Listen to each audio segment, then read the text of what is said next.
Dear students, Assalamu alaikum. Today we will discuss about the nomenclature of the alcohols according to IUPAC rules. So as the rule number 1 is select the longest continuous carbon chain containing the hydroxyl group or OH group.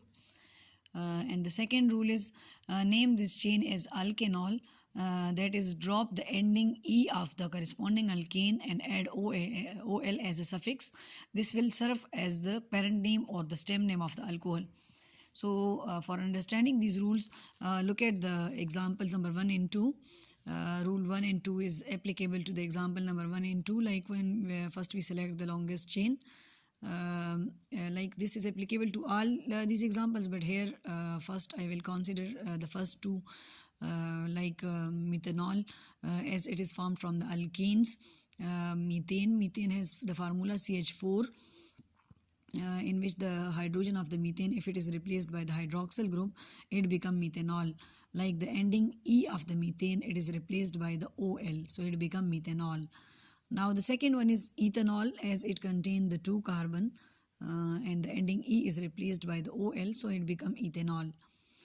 Now the rule number 3 is number the chain from one end or the other so as to give the carbon carrying hydroxyl group the lowest possible number. So look at the example number 3 as given, 1 propanol.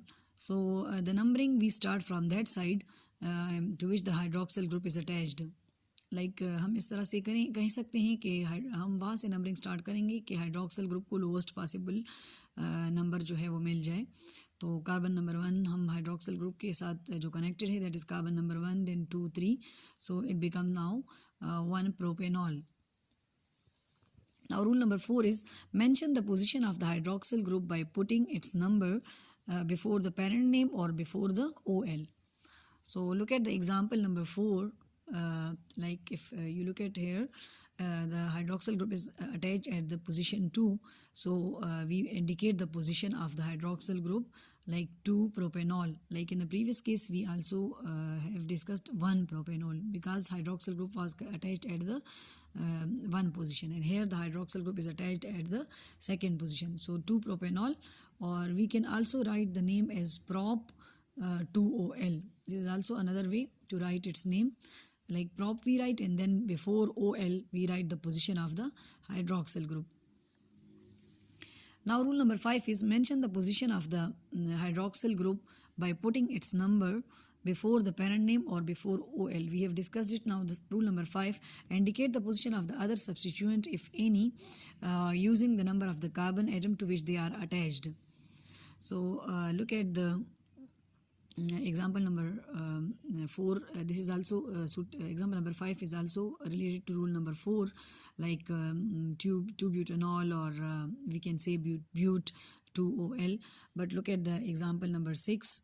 It's related to rule number 5 and 6. Like in rule number 5 we have discussed कि अगर यहाँ पर ज़्यादा और substituent attach होंगे तो हम उनकी भी पोजीशन उनके नाम से पहले मेंशन कर देंगे. जैसे अगर आप देखें 2 पोजीशन हमने लेफ़्ट साइड से हमने 1, 2, 3 स्टार्ट किया है, इस वजह से ताकि OH को हाइड्रोक्सिल ग्रुप को लोवेस्ट पॉसिबल नंबर मिल जाए.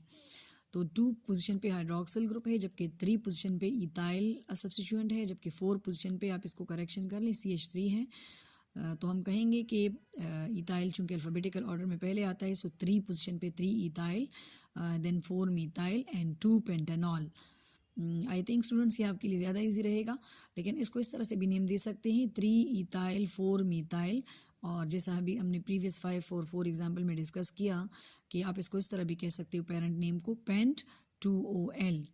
ठीक, इस तरह भी कह सकते हैं 2 पेंटानॉल भी, और पेंट 2OL भी कह सकते हैं. 2 mean the position of hydroxyl group. Now rule number 6 में भी यही बात हुई है. The substituent along with their positions are named in the alphabetical order before the parent name. Now rule number 7, if the number of the carbon atom carrying the hydroxyl group is the same from either side, the number the chain from the end which is heavily substituted. सो यहाँ पर अगर आप rule number 7 के लिए example number 7 को consider करें, तो अगर आप हाइड्रोक्सिल ग्रुप को देख लें वो दरमियान में है, दोनों साइड से उसका इक्वल नंबर आएगा 3, चाहे हम राइट से काउंटिंग करें या लेफ़्ट से काउंटिंग करें. तो अब हम उस साइड से काउंटिंग करेंगे जो कि हैवीली सब्स्टिट्यूटेड है. यानी अगर आप कार्बन 2 को देख ले, लेफ़्ट टू राइट अगर हम जाएं तो उस पर 2 सब्स्टिट्यूएंट मौजूद है, जबकि कार्बन 4 पे जस्ट 1 सब्स्टिट्यूएंट है। ऊपर अगर आप देख लें CH3 जो ग्रुप है, बाकी जो राइट साइड पे CH3 है उसको तो हमने कार्बन चेन में काउंट किया हुआ है। इसलिए हम लेफ़्ट टू राइट नंबरिंग करेंगे, क्योंकि ये साइड इस पे 2 सब्स्टिट्यूएंट अटैच है पोजीशन 2 पे, तो हैवीली सब्स्टिट्यूट है। सो 2 2 2 2 इस वजह से कहा है क्योंकि 2 पे 2 टाइम्स 2 CH3 अटैच है, जबकि 4 पे CH3 1 टाइम अटैच है, तो तीनों पे एक जैसे ग्रुप है, सब्स्टिट्यूएंट है। सो 2 2 4 ट्राई मिथाइल पेंट 3OL, या फिर 3 पेंटानॉल भी हम यहाँ पे कह सकते हैं। Now the next is rule number 8. In case of the dihydric, trihydric and polyhydric alcohol, the prefix di, tri, tetra is used before OL along with the number of the carbon atom to which these hydroxyl groups are attached. अब अगर आप rule number 8 को समझना चाहें तो उसके लिए ये एग्ज़ाम्पल नंबर 8 देख लेते हैं। आप देख लें 4 पोजीशन पे 4 क्लोरो ग्रुप है, जबकि यहाँ पर 2 हाइड्रोक्सिल ग्रुप है। तो इन्होंने कहा है कि अगर 2 हाइड्रोक्सिल ग्रुप है तो आप उसको कैसे नाम देंगे। सो 4 क्लोरो पेंटा 2 3 डाइओल, यानी उसकी पोजीशन नोट कर लेंगे और फिर OL के साथ डाई या ट्राई लगा लेंगे। अगर 3 ग्रुप्स होंगे तो ट्राई, अगर 2 होंगे तो डाई, जैसे यहाँ पे 2 है तो 4 क्लोरो, इसको इस तरह भी कह सकते हैं 2 3 पेंटा डाइओल, और इस तरह भी कह सकते हैं 4 क्लोरो पेंटा 2 3 डाइओल। जो भी आपको इजी पड़े आप उसको सेलेक्ट कर लें। Now rule number 9 is if more than one hydroxyl groups are attached to the same carbon atom then the number of that carbon is repeated. अब अगर आप रूल नंबर 9 को समझना चाहें तो ये दोनों एग्जांपल 9 और 10 इसमें सूटेबल हैं इसके लिए। जैसे आप अगर यहाँ देख लें 2 है हाइड्रोक्सिल ग्रुप है, जैसे हम इसको ग्लाइकोल भी कहते हैं, कॉमन सिस्टम में इसका नाम ग्लाइकोल था अगर आपको याद हो, due to its sweet taste. यहाँ पर हम इसको ईथेन 1 2 डाइओल या 1 2 ईथेन डाइओल कह सकते हैं। ठीक, जैसे इसी तरह नंबर 8 जो एग्जांपल थी वो भी इसी तरह से था, लेकिन उसमें सब्स्टिट्यूएंट थे 20 आती। नंबर 10 जो है आप इसको प्रोपा 1 2 3 ट्रायोल या 1 2 3 प्रोपेन ट्रायोल कह सकते हो। ठीक है, ये अब इस तरह से गर्ल्स इसके अलावा हम कोशिश करते हैं कि ज़रा थोड़ी सी जो और रिलेटेड एग्जांपल्स हैं उसको भी हम डिस्कस कर सकें जनरल नॉलेज के लिए, या ईटा में बाज़ औक़ात आ सकते हैं इस किस्म के क्वेश्चंस। अब अगर आप इस एग्जांपल को देख लें, जैसे यहाँ पर 2 फंक्शनल ग्रुप्स अटैच है, एक हाइड्रोक्सिल है और एक कार्बोक्सिलिक है। अगर आपको याद हो मैंने प्रीवियस लेक्चर्स में आपको एक प्रायोरिटी लिस्ट बताई थी, उस प्रायोरिटी लिस्ट में हम इस तरह से देख सकते हैं कि यहाँ पर order of priority of different functional groups आपको नज़र आ रहा होगा।